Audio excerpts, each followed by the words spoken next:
सब द्वारन को सब द्वारन को छोड़कर मैं आयो तेरे द्वार। मैं आयो तेरे द्वार। हे वृषभानु की लाडली नित्य कृपा दृष्टि से मेरी ओर निहार। नित्य कृपा दृष्टि से मेरी ओर निहार। मेरी ओर निहार। जय जय राधा रमण जय जय नवल किशोर। जय गोपीचंद चोर प्रभु जय जय माखन चोर। जय जय माखन चोर। अखंड मंडलाकार परमात्मा परमेश्वर परमपिता परमेश्वर जगदीश्वर ब्रजेश्वरी सर्वेश्वरी राधा रानी वृषभानुनंदिनी समस्त उपस्थित गुरुजन भाई वृद्धजन दर्शक बंधु जो जिस स्थान से भी देख रहे हैं हमें और सुन पा रहे हैं उन सबका भी अभिवादन वंदन नमन करते हुए यहाँ उपस्थित प्रत्यक्ष परोक्ष और पावन हनुमान जी महाराज की उपस्थिति में ठाकुर जी मुरली मनोहर भगवान की उपस्थिति में श्रीधाम वृंदावन से कुछ कह सुनकर अपने जीवन को अपनी वाणी को पवित्र करने के लिए ते में कछु काम बखारी करण पुनीत है धुनि जवानी। जो परम सत्य परम पवित्र ठाकुर जी की चरित्र है भक्त और भगवान की चरित्र है।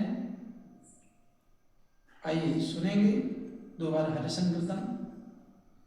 सीताराम सीताराम सीताराम सीताराम राधे श्याम राधे श्याम राधे श्याम सीताराम सीताराम सीताराम सीताराम राधे श्याम राधे श्याम राधे श्याम सीताराम सीताराम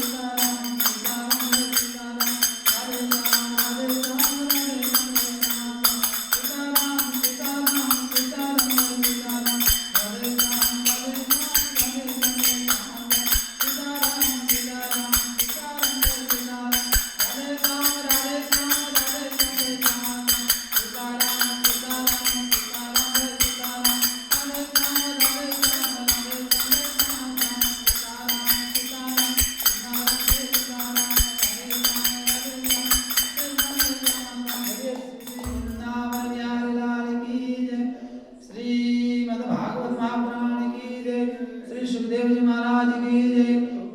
महाराज की जय समस्त ब्रजवासी की जय। जय जय श्री राधे श्याम।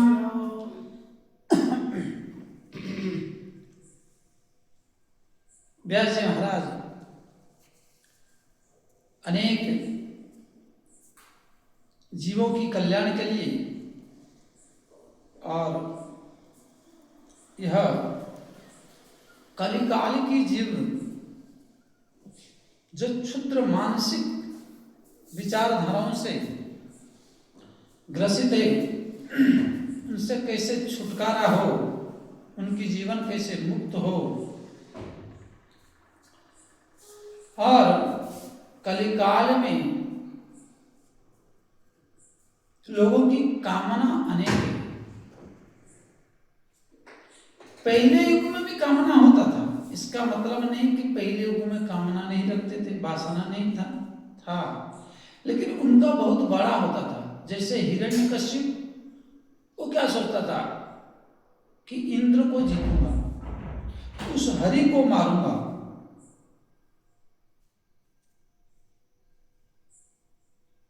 फलाने अमुक को मारूंगा। मतलब उनका सब कामनाएं क्या थी उच्च कामनाएं भयंकर विशाल काय कामनाएं। कोई 1000 साल जीने की इच्छा है कोई तीनों लोग जीतने की इच्छाएं, कोई सुंदर सुंदर 1008 नारियों को पाने की इच्छाएं। तो उस समय उसी प्रकार का तपस्या भी था। अब आज एक बेटा मिल जाए, 2 पैसा मिल जाए, एक गाड़ी मिल जाए, और जैसे एक गाड़ी प्राप्त हो तो कितने दिन का, 10-15 साल का है। उस गाड़ी का अवधि 10-15 साल, 15 साल सरकार देता है, परंतु कहीं एक्सीडेंट हो जाए, धक्का हो जाए तो कामना भी गया और कामना वाला भी गया। इसलिए जैसी कामना ऐसी आराधना। और उसके बाद यहां हमारी जब जरूरत पड़ेगा तभी हम पूजा करेंगे, तभी हम कुछ देंगे देवता के नाम पे, नहीं तो जब तक पीटेंगे नहीं तब तक नहीं देंगे। परंतु हमारी इसी भारत भूमि में जब हम केरल, कर्नाटक, तमिलनाडु, आंध्रा, तेलंगाना आदि राज्यों में जाएं, वहाँ एक विशेष बात है, उनकी छोटी छोटी मार्केट में भी फूल मिलेगा और वो कुमकुम का पैकेट मिलेगा, साथ में भस्म, ये 2 चीज अवश्य मिलेगा, कुमकुम और भस्म।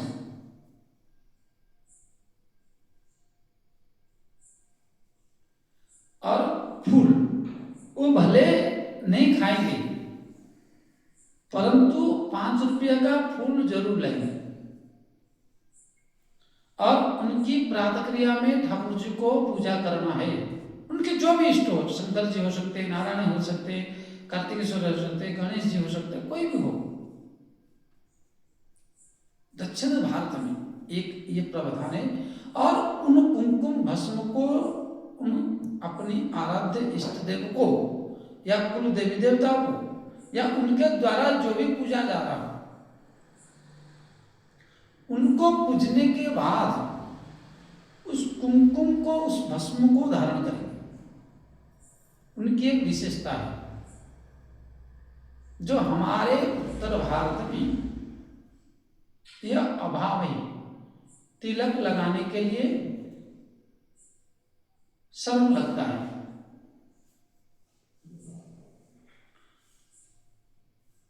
भस्म धारण करने के लिए शर्म लगता है, परंतु उनको कोई शर्म नहीं। जो कि यहाँ से अधिक पढ़े लिखे, अधिक ग्रेजुएट लोग हैं, उनकी इंग्लिश नॉलेज जितनी है दक्षिण भारत में, भारतवर्ष में अन्य राज्यों में इतना नहीं है। बड़े बड़े नाम है लेकिन काम नहीं है, क्योंकि उनकी जैसे हमारी यहाँ हिंदी इंग्लिश 2 भाषा है, उनकी वैसे वहाँ की स्टेट भाषा है और इंग्लिश सेकंड लैंग्वेज है। तो कहने का मतलब यह है कि धर्मपरायण कैसे है, जब तक वो अपने इष्ट को पूजेंगे नहीं, एक फूल ही हो, क्योंकि अपने दास जो है 2 महीना रहा है श्रीरंगम में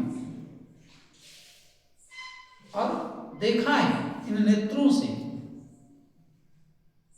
कोई सुन के नहीं कह रहा हूं, जाके वहां रहकर देखा हूं। और किष्किंधा में भी 1 महीना रहने का सौभाग्य प्राप्त हुआ है दास को। तो नित्य हर घर से फूल या तो बगिया से लाएंगे या तो फिर उनकी बगिया नहीं है तो जाके 5 रुपया का भी लेंगे, 10 रुपया का। तो कहने का तात्पर्य एक तो तिलक धारण करना और उनकी जो भी आराध्य देवी है उसका नाम जाप करना। वो कुछ नहीं तो उंगली गिन के 10 बार और 7 बार जप लेंगे, जिसको कहते हैं गीता में स्वधर्मे निधनम श्रेय पराधर्म भयावह। वास्तव हिंदू उन्हीं को कहा जाता है,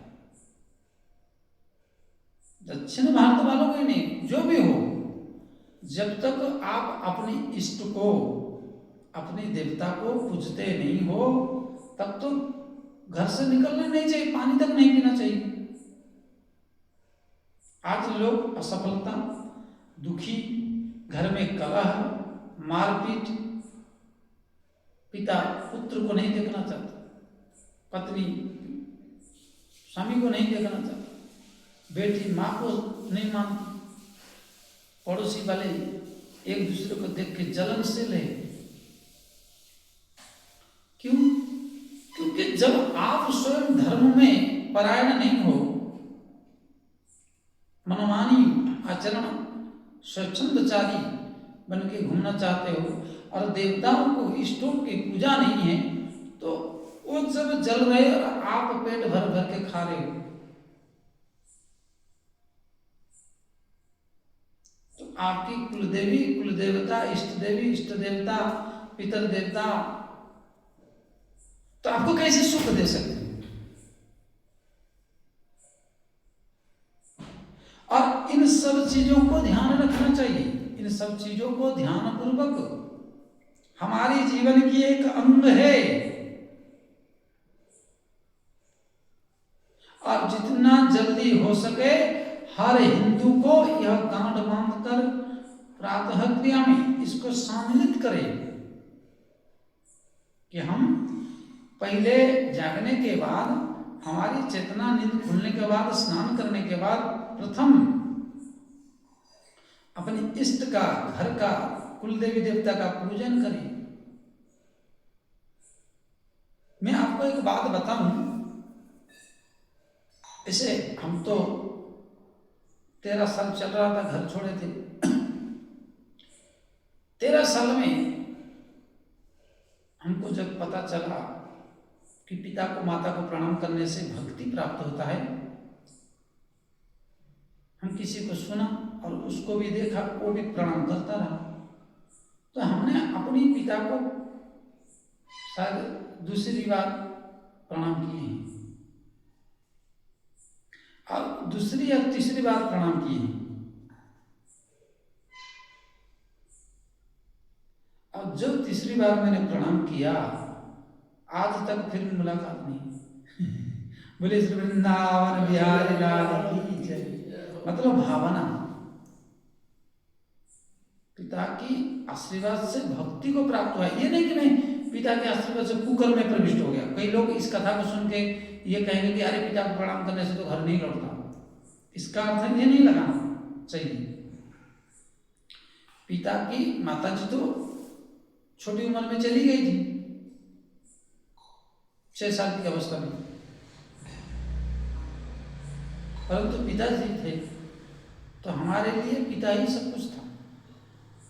और पिता को मैंने उस समय प्रणाम करने से मैंने एक बात देखा कि अपनी जीवन में हरि की शरणागति, गुरु की शरणागति प्राप्त हो गई। और आज आप सबके सम्मुख बैठकर ठाकुर जी की चरित्र और ठाकुर जी के चरणों के आश्रय, भागवत के आश्रय ले रहा हूं, जी रहा हूं। इससे बढ़कर और क्या चाहिए एक पिता को? अगर मेरी जिंदगी, मेरे जीवन, मेरे मुरली मनोहर भगवान इस तरह व्यतीत कर दिए, पुत्रवती जू बति जग सोई, रघुपति भगति जासु सूत होई। पुत्रवती जू बति जग सोई, रघुपति भगति जासु सूत होई। गोस्वामी तुलसीदास जी कहते हैं, अरे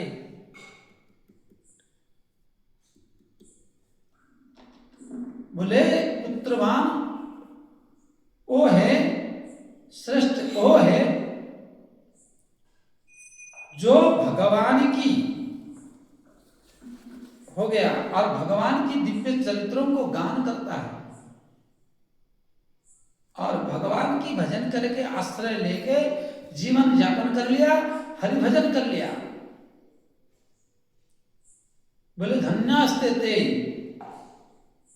और गीता में यहां तक आ गया, यद गत्वा निवर्तन्ते, यद गत्वा निवर्तन्ते तद्धाम परमं मम।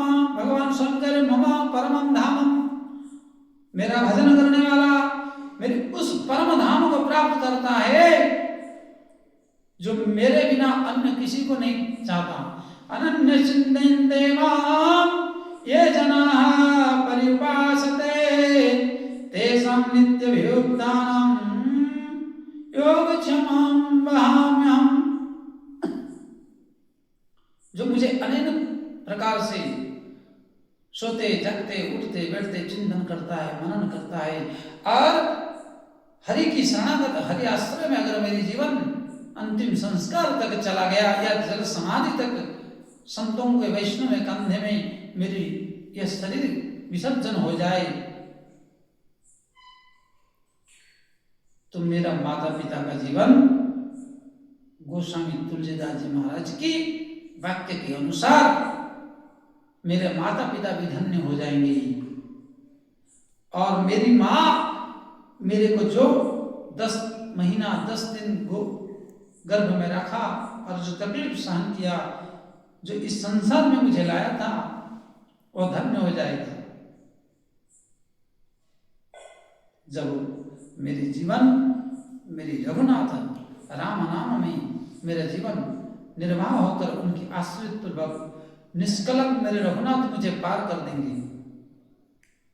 इस शरणागत को लाज रख लेंगे, इससे बढ़कर कोई और उपलब्धि नहीं है। क्योंकि बाकी जितने भी है सबको छोड़ना पड़ेगा। और इन सारे चीजों को अगर हम समझ के देखें तो एकमात्र संतों का संग और शास्त्र का संग या नाम जाप, ये 3 चीज या तो स्वयं शास्त्रों का संगत करो, या तो संत भगवान का संगत करो, सज्जन संत भगवान का संगत करो, या तो नाम जाप करो। अच्छा, शास्त्र का सत्संग का संगत इसलिए भी जरूरी है क्योंकि नाम ही जपते जपते कभी कभी मन उब जाता है। अब मन उगने के बाद क्या करेगा? दूसरे ओर भागेगा। तो इसलिए स्वाध्याय या सत्संग रखा गया। तो उसी बात को सौनकादि ऋषि और सुत जी कह रहे हैं, रे रसिको भूमि भाव को, इस कथा को बार बार पियो, मुँह रहो रसिका भूभाव का। हे रसिक जनों, ये कथा अनंत है, हरि अनंत हरि कथा अनंता, कहीं सुनई बहु विधि सब संता। इसलिए बार बार पियो। इस रस में कभी खट्टापन नहीं आएगा, इस रस में कभी परिवर्तित नहीं आएगा। श्रवण करते रहो। मंगलम भगवान विष्णु मंगलम गरुड़ध्वज मंगलम पुंडरीकाक्षम मंगलाय तनो हरि। जो मंगल ही मंगल है उसका चरित्र श्रवण करो। तब व्यास जी महाराज कह के जब चले गए तो उस पावन भूमि की ओर मन बना के नैमिषारण्य में सुत सौनकादि ऋषि क्या के बोले, जब सत्संग का इतना महत्व है,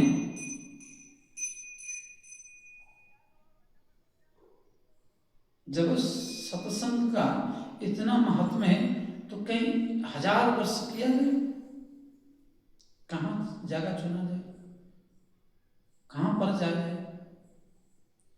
तो किसी ने भी भारतवर्ष में जितने मुनि ऋषि थे उस समय की बात, जब भागवत का प्राकट्य हुआ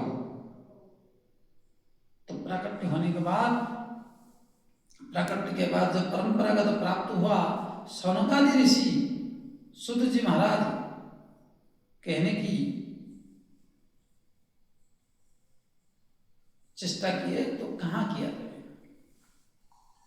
सबको कैसे ये अमृत बांटा जाए, इस पर विचार किया गया। अच्छा, 1-2 दिन में बांटने से तो होगा नहीं, बोले सदा सेव्या, हमेशा पियो, हमेशा खाओ। जैसे हमें प्रातः काल भोजन चाहिए, फिर दोपहर में भोजन चाहिए, फिर 4 बजे भोजन चाहिए, फिर रात को भी भोजन चाहिए, और बीच में कुछ अच्छी चीज मिल जाए तो भी खा लेते हैं। तो उसी प्रकार जीवन की जो आत्मा है, जो शरीर के अंदर सूक्ष्म रूप में बैठा है, उसको भी तो खुराक हरिनाम चाहिए, हरि कथा चाहिए। इसलिए बोले इसको निरंतर पान करो। तो सब संतन मिली निर्णय कियो, सब संतन मिली निर्णय कियो, भजबे को दऊ सुघर है, एक हरि और एक हरि के दास, एक हरि और एक हरि के दास। बोले या तो भक्त और भगवान की चरित्र गान करो, तभी आपको ठीक, या तो नाम का स्मरण करो, ये 2 ही है, या तो हरिनाम जाप करो, या तो सत्संग करो, या तो हरि का सेवा करो, या तो हरि भक्तन की सेवा करो। जो चाहे अपने कल्याण, सुजस सुमति शुभ गति सुख नाम। अरे पागलो, अगर अपनी कल्याण चाहते हो तो संतन की सेवा करो, हरिभक्तन की सेवा करो। जब हनुमान जी महाराज लंका से रिटर्न आते हैं,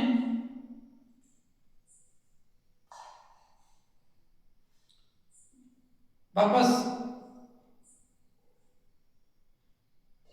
और आने के बाद उनको कहते हैं कि सोई विजय विनय गुण सागर, तासु सुजस त्रैलोक उजागर। बोले को किसका? बोले जो राम जी का कार्य करेगा, जो हरि भक्त का कार्य करेगा, जो संतन के कार्य करेगा।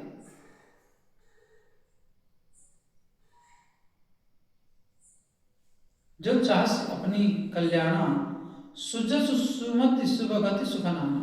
सुंदर मति चाहिए, सुंदर बुद्धि चाहिए, सुंदर धन चाहिए, सुंदर रूप चाहिए, सुंदर गुण चाहिए। आप हरिभक्तन की सेवा करो, और साधु की अवज्ञा करोगे।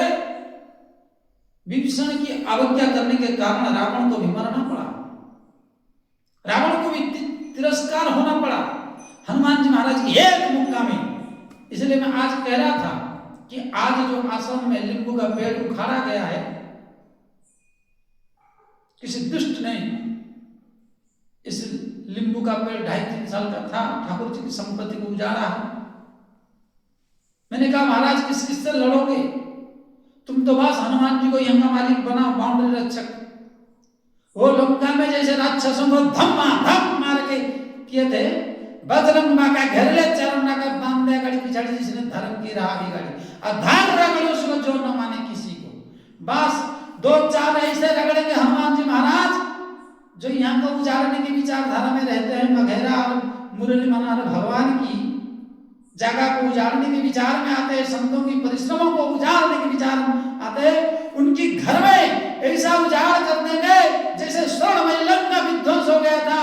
उसी प्रकार उस दुष्ट की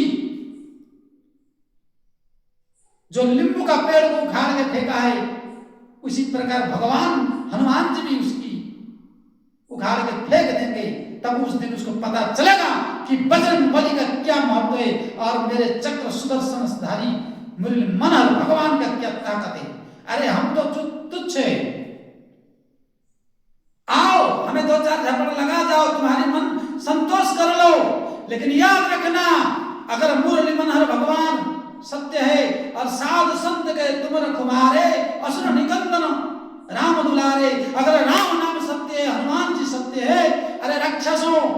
जैसे हम लोग के मन में क्षोभ पैदा किए हो, तो तुम्हारी भी विनाश अवश्य हनुमान जी करेंगे। हमारे आश्रय केवल हनुमान जी। इसको भूल न जाना। हमें कमजोर देख के, असहाय समझ के हमारे मन में जो आज क्षोभ पैदा किए हो, उसका परिणाम उस दुष्ट को अवश्य मिलेगा। और इसको जो जन कल्याण और ठाकुर जी की संपत्ति को बिगाड़ेगा, उसको परमात्मा कभी नहीं छोड़ सकता। मैं आज खुले मंच से कहता हूं। और इस भारतवर्ष में कोई भी हो, जब जब इस सनातन धर्म को मिटाने की कोशिश किया, देख लो संतों पर गोली चलाया गया, जिन्होंने चलाए थे, जिन्होंने संतों को, गौओं को मरवाए थे, आज उनका क्या परिणाम है? मैं उनका नाम लेने की क्या जरूरत है? लोगों वेद विदित इतिहास। इसलिए समझो, बड़े बड़े हस्ती मिट गए, इनसे डरो। और तुम्हारी घर के ये धरोहर है, ये तुम्हारी जिम्मेदारी है। अपनी जिम्मेदारी को समझो। संतों के चरणों में बड़े बड़े राजा नतमस्तक होते थे, लेकिन जब उनके ऊपर अंकुश चलाते थे, क्या तुम सहस्त्र भाव से ज्यादा ताकतवर हो सकते हो? वो भी ध्वस्त हो गया जिसका 1000 भुजा था, जो रावण को बांध कर रखा था। ऐसे ऐसे दुष्ट जब नष्ट हो जाते हैं, मेरे मुरली मनोहर भगवान की कृपा से, हनुमान जी महाराज की दया से। इसलिए कभी आग से नहीं खेला करो, संतों के साथ अवहेलना ना करो। देने को तो कुछ नहीं, करने को तो कुछ नहीं। उजाड़ने की जो मनवृत्ति से आए हो और उजाड़ने की जो विचारधारा लेके आते हो, तो समझ लो कि हनुमान जी तुम्हारे गेट पे ही बैठे हैं और वो सब कुछ कर सकते हैं। अगर एक वाक्य गोस्वामी तुलसीदास जी का सत्य है, तो मैं उस बल के आश्रय पर कह रहा हूं। साधु संत के तुम रखवारे, हमारी बेस मात्र का रक्षा ठाकुर जी करते हैं और हनुमान जी को नियुक्त करके गए हैं। अगर हनुमान जी महाराज के युग में अगर 4 युग प्रताप तुम्हारा, तो रे दुष्ट, तुम्हें भी भगवान निश्चित दंड देंगे। आज ये खुले मंच से कह रहा हूं। और मैं इस महाराज जी को आज सुबह से जो विचलित और दुखी देखा हूं। ये हिंदुओं के गांव है, हिंदुओं की समाज है, फिर भी जब इस प्रकार दुष्टता करोगे, जैसे कंस और रावण आतताई की तरह करते थे, इसलिए इस विचार को त्याग दो, नहीं तो सर्वनाश निश्चित लिख लो अपने जीवन में। संतों को कभी भी परेशान करना, भजनानंदियों को परेशान करना, जीवन में तुम अपने निमंत्रण देते हो विनाश को। और हमारी केवल आश्रय ठाकुर जी है।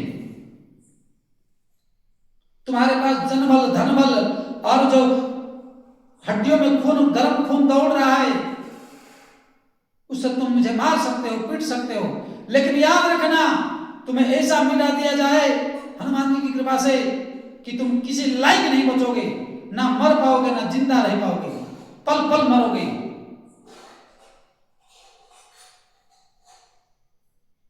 इसलिए संतों से अकारण द्वेष करोगे तो यह निश्चित दंड मिलेगा। यह भागवत भगवान के मंच से मैं कह रहा हूं।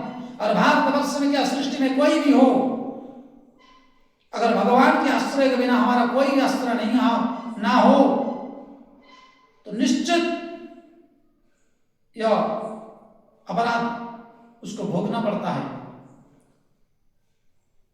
कोई गलती अगर हमसे हुई थी तो हमें बोलते।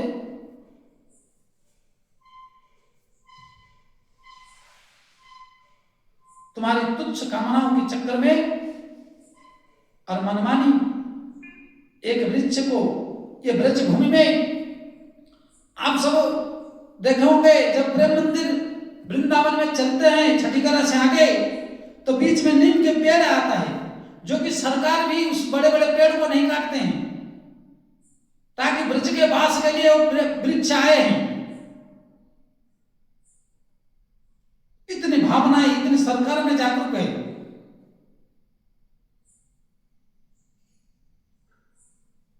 बीच रोड में स्कंद मंदिर के पास, प्रेम मंदिर के पास जो नीम के पेड़ हैं, फोगलाश्रम के पास,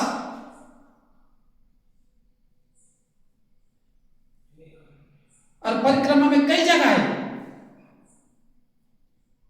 जो बीच में है उसको रहने दिया गया, लेकिन तुम आके लगाए हुए, बसाए हुए, किसी संत के द्वारा परिश्रम किया गया, किसी भक्त के द्वारा परिश्रम किया गया वस्तु को उजाड़ रहे हो। ये मानव का धर्म नहीं है, ये मनुष्य का कर्म नहीं है, ये तो आतताई दुष्टों का काम है। अगर भगवान तुम्हें मनुष्य जन्म दिए तो मानव की तरह कर्म करो, तभी सुख मिलेगा। और कुछ सत्संग करो। अरे हमसे तुम्हारी गलती हो सकता है या तुम्हारे से हमारी गलती हो सकती है, लेकिन पेड़ पौधे क्या किए, ठाकुर जी क्या किए?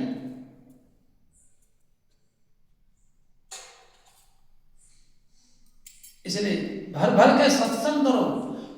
गोस्वामी तुलसीदास जी इसी बात को कहे तो सठ सुधरहि सत्संगति पाई, पारस परस कुधात सुहाई। हमारी महाराज की कृपा से महाराज बोले जब आप आए हो तो 1-1.5 महीना यहाँ मासो हम मार्गो शीशानम मासो हम, मैं भगवान कहते कि मैं मासों में मार्गशीर्ष महीना हूं, तो 1 महीना रहिए और रहकर कम से कम वाणी से भगवान की कथा करिए, वाणी सेवा करिए। तो इस जगह को चेतन करने के लिए कितने महाराज की प्रयास है। हरि कथा, हरि कीर्तन, हरि नाम उच्चारण करके इस गांव का कितनी मंगल भावनाओं को विचार किया जाता है। लेकिन जब आपके द्वारा इस प्रकार कृत्य देखा जाता है तो मन में बहुत क्षोभ पैदा होता है, बहुत दुख होता है।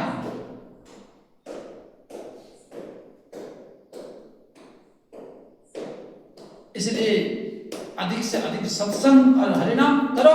अगर तुम्हें नहीं करना है तो भाई दूर ही रहो।